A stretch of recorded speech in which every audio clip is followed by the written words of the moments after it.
नमस्कार दोस्तों, स्वागत है आप सभी का एसएससी सक्षम के अंदर, जिसमें हम साइंस का 4th चैप्टर कर रहे थे। ये इसकी 3rd लेक्चर वीडियो है। इसमें हमने पिछली वीडियो तक जो है एंटीजन की और एंटीबॉडी की नॉर्मल डेफिनेशन कर ली थी कि एंटीजन किसे कहते हैं, एंटीबॉडी किसे कहते हैं, और एंटीजन के कुछ सिम्टम्स पढ़ लिए थे कि जो एंटीजन होता है, जैसे कि हमने क्या क्या पढ़ लेते हैं, एक बार देख लेते हैं। जैसे हमने एंटीजन और एंटीबॉडी ये हम कर रहे थे, इनकी हमने देखो डेफिनेशन पढ़ ली थी, परिभाषा पढ़ ली थी। मतलब कि ये क्या है,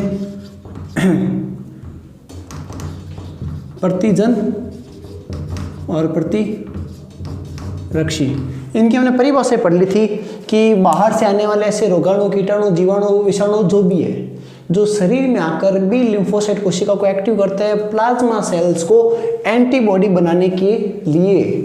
फिर एंटीबॉडी क्या होती है कि एंटीजन के कारण शरीर में प्लाज्मा कोशिका से बनने वाली वे सेल्स जो बॉडी की एंटीजन से सेफ्टी करती है, रक्षा करती है, ये कहलाती है, मतलब एक दूसरे की उल्टी।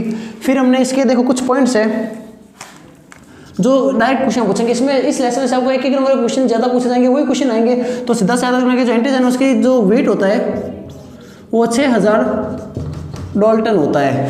ठीक है, तो 6000 डाल्टन होता है। 6000 डाल्टन का मतलब हो गया कि इसका जो आणविक भार है, आणविक भार मतलब मोलिकुलर वेट है, the molecular weight of antigen is 6000 Dalton, मतलब 6000 डाल्टन होता है। अब 6000 डाल्टन का मतलब क्या है, देखो सिंपल सी बात है, इन सभी को इनका जो साइज होता है, इनका जो वेट होता है, ये यूनिट्स के अंदर अलग अलग यूनिट में होते हैं। जिस साइंटिस्ट ने इसकी डिस्कवरी की है वो उसकी वो नाम रख देगा, बस इतनी सी बात है। तो उसने डाल्टन के हिसाब से रख दी।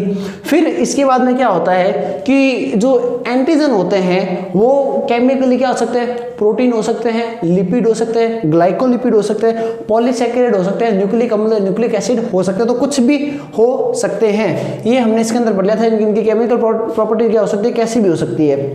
फिर इनकी बात करें तो जो एंटीबॉडी होती है उनका वेट तो नहीं दे रखा, इस एंटीबॉडी को बाद में करेंगे क्योंकि इसको एक्सप्लेन पूरा करना है। ठीक है, तो इसकी केमिकल प्रॉपर्टी हो गई जी कि ये क्या क्या हो सकता है केमिकल प्रॉपर्टी के अकॉर्डिंग, प्रोटीन, लिपिड्स,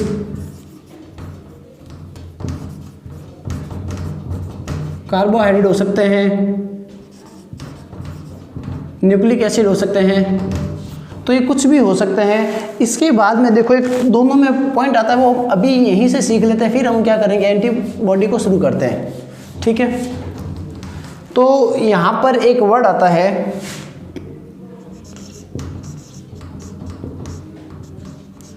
एपिटॉप। जो एंटीजन आता है, एंटीजन में वर्ड आता है एपिटॉप। एपिटॉप क्या होता है, इसको पढ़ते हैं। एपिटॉप क्या होता है, देखो एपिटॉप क्या होता है कि एंटीजन का वो पोर्शन, एंटीजन का ऐसा भाग, ऐसा पोर्शन, ऐसी साइट जो एंटीबॉडी से क्रिया करती है, इंटरएक्ट होती है, इंटरएक्शन करती है, वो क्या कहलाता है, एपिटॉप कहलाती है। इसे क्या कहते हैं, इसे एंटीजेनिक डोमेस्टिक भी कहते हैं, मतलब कि क्या बोलते हैं, प्रतिजन निर्धारक भी कहते हैं, जो डोमिनेंट भी कहते हैं, जहाँ पे क्या होगा कि एंटीबॉडी आकर वहाँ पे क्या करेगी, रिएक्शन करेगी, इंटरएक्शन करेगी, तो ये होगी एपिटॉप। जैसे कि ये बाहर से कोई प्रतिजन आया है, एंटीजन आया है, ये जो एंटीजन आया है वो बॉडी में आया, अब कोई इसके लिए क्या बन गई, कोई एंटीबॉडी बन गई है। अब ये जो एंटीबॉडी है, अब ये एंटीबॉडी अगर इसके यहाँ पर चिपक रही है, यहाँ से इंटरेक्शन कर रही है, तो एंटीजन का ये जो वाला पोर्शन होगा वो क्या कहलाएगा, एपिटॉप कहलाएगा। और अगर ये इसके पीछे अगर जुड़ रहा है तो ये वाला पोर्शन क्या कहलाएगा, एपिटॉप कहलाएगा। मतलब कि एंटीजन की बॉडी पर ऐसा पोर्शन, ऐसी साइट जहाँ पर क्या हो रहा है, एंटीबॉडी अगर रिएक्शन कर रही है, इंटररिएक्शन कर रही है, चिपक रही है, जुड़ रही है, वो क्या कहलाता है, एपिटॉप कहलाता है, एपिटॉप कहलाता है। और इस एपिटॉप को क्या कहते हैं, वैलेंसी ऑफ एंटीजन भी कहते हैं, वैलेंसी ऑफ एंटीजन। तो वैलेंसी ऑफ एंटीजन भी कहते हैं। ये क्या होती है, अमीनो एसिड से निर्धारित होती है कि जितने अमीनो एसिड होंगे उतने, तो सीधा से याद रखना है, तो जो अमीनो एसिड होते हैं, अमीनो अम्ल होते हैं, अमीनो अम्ल से, अमीनो एसिड से वैलेंसी ऑफ एंटीजन निर्धारित होते हैं। और नॉर्मली एंटीबॉडी के, एंटीजन के अंदर ये 100 से ज़्यादा हो सकते हैं। तो इतने हमें ध्यान रखना है कि एपिटॉप किसे कहते हैं, प्रतिजन का वह भाग, एंटीजन का वो पोर्शन जहाँ पे क्या होता है, एंटीबॉडी अगर जुड़ती है, क्रिया करती है। ठीक है, ये इतना सा लफड़ा है एंटीजन का। ठीक है, अब एंटीजन क्या आती है, एंटीबॉडी। अब एंटीबॉडी की डेफिनेशन तो हमें पढ़ ली थी। अब ये क्या होता है एंटीबॉडी का, देखो दूसरा नाम क्या होता है, एंटीबॉडी का एक शॉर्ट नाम होता है आईजी। तो ये आईजी कहाँ से आया, तो इसको स्टेप बाय स्टेप करते हैं। तो सबसे पहले तो जो एंटीजन है वो खाली और खाली प्रोटीन हो सकते हैं। तो एंटीजन है वो क्या होता है, केमिकली क्या होता है, खाली प्रोटीन होता है। ये क्या होते हैं, protein, lipid, glycolipid, nucleic acid, कुछ भी हो सकते थे, लेकिन ये खाली क्या होता है, प्रोटीन होते हैं। और प्रोटीन भी कौन से होते हैं,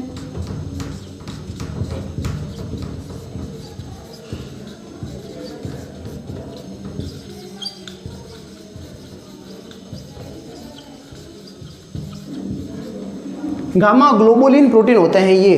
तो जो एंटीबॉडी होते हैं वे रासायनिक प्रवृत्ति में, केमिकल प्रॉपर्टी में क्या होता है, प्रोटीन होता है। और कौन से प्रोटीन होते हैं, गामा ग्लोबुलिन प्रोटीन होते हैं। इसको गामा ग्लोबुलिन भी लिखा होता है, ये गामा का निशान हो गया, गामा ग्लोबुलिन प्रोटीन होता है। अब देखो ग्लोबुलिन तो देखो प्रोटीन का नाम है, अलग अलग प्रोटीन का उनकी केमिकल प्रॉपर्टी, उनके केमिकल सब्सटेंस जो जो उनके अंदर जुड़े हुए हैं, उनके जो मैकेनिज्म, उसके अकॉर्डिंग उनके अलग अलग नाम रखे गए हैं, फिक्स नाम हुई है। जैसे नाखून और बालों में कीरेटिन प्रोटीन होता है, तो वो भी एक टाइप का प्रोटीन है। ग्लोबुलिन है तो ये एक टाइप का क्या प्रोटीन है। आगे हम ब्लड ग्रुप करेंगे उसमें भी ABC ABO आएगा, वो भी एक टाइप का प्रोटीन ही है। तो प्रोटीन के अलग अलग नाम होता है। गामा का मतलब क्या हुआ, देखो गामा का मतलब क्या होता है, ये एक्चुअल में एक नंबरिंग है। जैसे हम करते हैं ना 1 2 3 अब 1 2 3 फर्स्ट सेकंड थर्ड ABC, वैसे ही नंबरिंग होते हैं, अल्फा, बीटा, गामा, लैम्बडा, ऐसे अलग अलग नंबरिंग चलती रहती है कि जो जुड़ने वाला है वो कितने नंबर कार्बन से जुड़ा हुआ है। हमें तो बस इतना सा याद रखना है कि जो प्रतिरक्षी होती है उसको क्या बोलते हैं, गामा ग्लोबुलिन कहते हैं। और इसका गामा ग्लोबुलिन का निशान ये हो गया, ये एक टाइप के क्या होते हैं, प्रोटीन होते हैं। अब गामा ग्लोबुलिन जो है, इस गामा ग्लोबुलिन के कारण किसका एक दूसरा नाम पड़ा, इम्यूनोग्लोबिन। कैसे पड़ा, ये काम क्या करता है, एंटीबॉडी काम करता है प्रतिरक्षा का, तो इम्यूनो का काम करता है इम्यूनो। और कौन सा प्रोटीन है, इम्यूनो है, इम्यूनिटी का काम करता है इम्यूनो है। और क्या करता है ग्लोबिन, तो इसको इम्यूनो ग्लोबिन भी कहते हैं, इसलिए इसका आई और जी नाम आ जाता है, आईजी। तो आईजी क्यों कहते हैं, आईजी का मतलब तो इम्यूनोग्लोबुलिन। तो इम्यूनोग्लोबुलिन क्यों कहते हैं, आई मतलब इम्यूनो, इम्यूनो मतलब इम्यूनिटी का काम करता है, ग्लोबुलिन मतलब ग्लोबुल प्रोटीन जो है इसके अंदर गामा ग्लोबुलिन प्रोटीन है। ये हो गया एंटीबॉडी का, ठीक है। अब तो ये क्या होती है, विशेष अभी बनती कहाँ से हुई, हमने डेफिनेशन पढ़ ली कि प्लाज्मा कोशिका से बनती है, गामा ग्लोबुलिन होते हैं, प्रोटीन होते हैं, आईजी कहते हैं। अब जैसे एंटीजन के अंदर हमने पैराटॉप किया था, कि पैराटॉप क्या था कि सर आपने बताया कि ये जो बाहर से जो प्रतिजन आया है, एंटीजन आया है, उसका वो पोर्शन जहाँ पर एंटीबॉडी आकर चिपकेगी, जुड़ेगी, वो वाला पोर्शन एंटीजन के रेफरेंस में क्या होगा, एपिटॉप होगा। अब देखो ये भाग चिपक रहे हैं, तो ये तो एंटीजन हो गया, मतलब कि एपिटॉप हो गया, बट ये वाला भाग भी तो इसके साथ चिपक रहा है, तो इस वाले भाग का भी कोई ना कोई नाम होगा, ठीक है। जैसे दो जने हाथ मिला रहे हैं, तो एक का हाथ, एक किसी और का हाथ है, किसी और का हाथ है, यहीं पे दो जने चिपक रहे हैं, ये किसका भाग है, किसका भाग है, इसके वाले भाग को, इसके वाले पोर्शन को तुमने क्या बोल दिया, एपिटॉप, इस वाले पोर्शन को क्या बोलते हैं, पैराटॉप।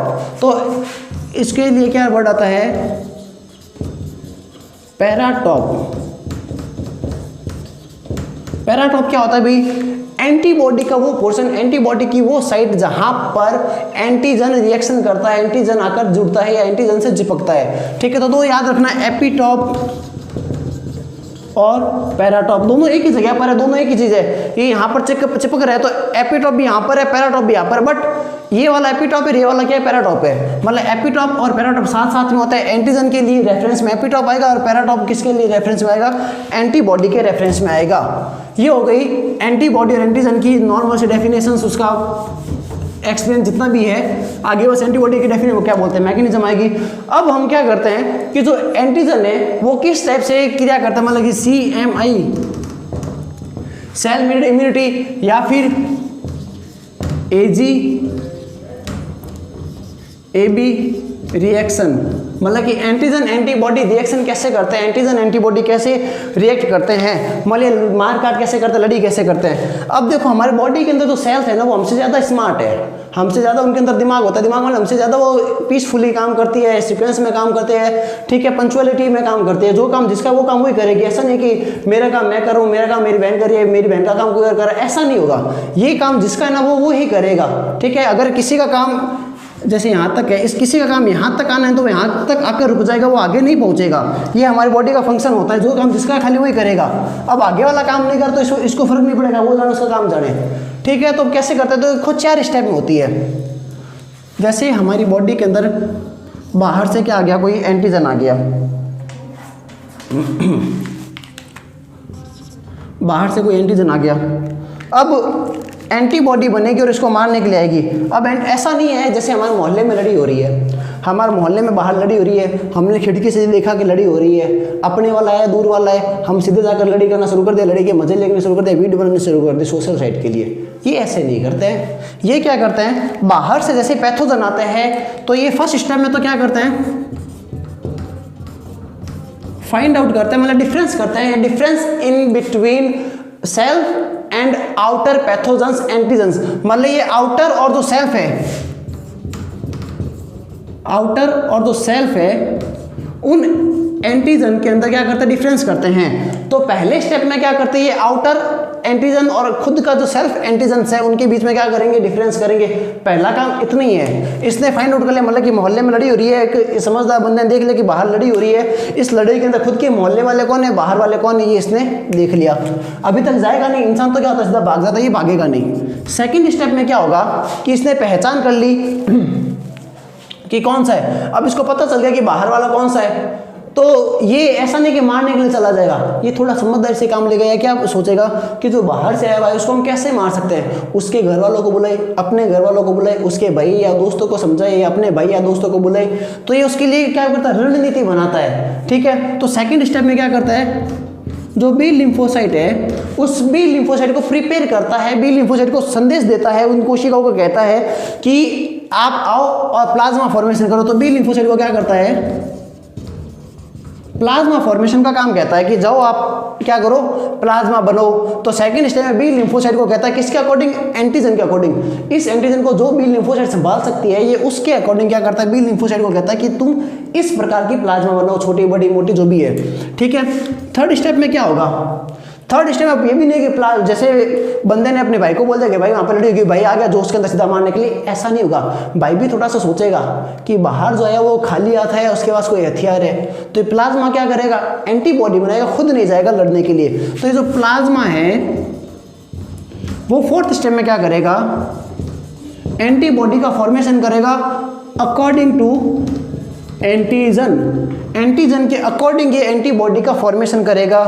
और फिर ये जो फोर्थ स्टेप में एंटीबॉडी बनी है वो एंटीजन जाकर क्या करेगी, एंटीबॉडी जो बनी है वो जाकर एंटीजन से लड़ाई करेगी, और यहाँ पर एंटीबॉडी एंटीजन क्रिया होती है, मतलब यहाँ पर एपिटोप और पैराटोप आपस में मिलते हैं। और इन 4 स्टेप के अंदर क्या होती है, हमारी बॉडी की क्या होती है, ये सेफ्टी की जाती है। तो यहाँ वाली जो सेल है उस सेल ने क्या किया, उस सेल ने बी लिम्फोसाइट को एक्टिव किया, बी लिम्फोसाइट ने प्लाज्मा को किया, प्लाज्मा ने एंटीबॉडी बनाई, फिर ये दोनों क्या करेंगे, आपस में लड़ाई करेंगे। 4 स्टेप के अंदर होती है, सीधा ही मारा काटा नहीं करते हैं ये। ठीक है, ये हो गई CMI, मतलब कि एंटीजन एंटीबॉडी रिएक्शन हो गई कि किस प्रकार से प्रतिजन है वो प्रतिरक्षी से रक्षा करते हैं, मारते हैं। ठीक है, तो अगर सिंपल समझना हो तो फर्स्ट में difference in between outer and self antigen, मतलब कि स्वयं के तथा बाहर से आने वाले प्रतिजन के बीच में अंतर करना। सेकंड, एक्टिव या मतलब active B lymphocyte to create plasma, मतलब प्लाज्मा कोशिका बनाने के लिए बी लिम्फोसाइट को जागरूक करना, सक्रिय करना। फिर थर्ड स्टेप में प्लाज्मा, मतलब कि प्लाज्मा क्या करेगा, प्लाज्मा रिएक्ट या plasma form antibody, specific antibody for specific antigen. जो प्लाज्मा एक विशिष्ट एंटीबॉडी बनाएगा, प्रतिरक्षी बनाएगा एक विशिष्ट प्रतिजन के लिए। इन 4 step antigen antibody inter reaction and form, मतलब जो भी डिस्ट्रॉय करना है, खत्म करना है, वो काम करेंगे। यहाँ तक हो जाती है प्रतिजन और प्रतिरक्षी की सारी कथा। अब नेक्स्ट जो आता है वो इंपॉर्टेंट है, वो क्या है, प्रतिरक्षी की संरचना, स्ट्रक्चर ऑफ एंटीबॉडी। तो स्ट्रक्चर ऑफ एंटीबॉडी, प्रतिरक्षी की संरचना की, प्रतिरक्षी कैसे होते हैं, मतलब जो अंदर मारने वाले हैं वो किस टाइप के होते हैं, उसकी हम इसमें बात करेंगे।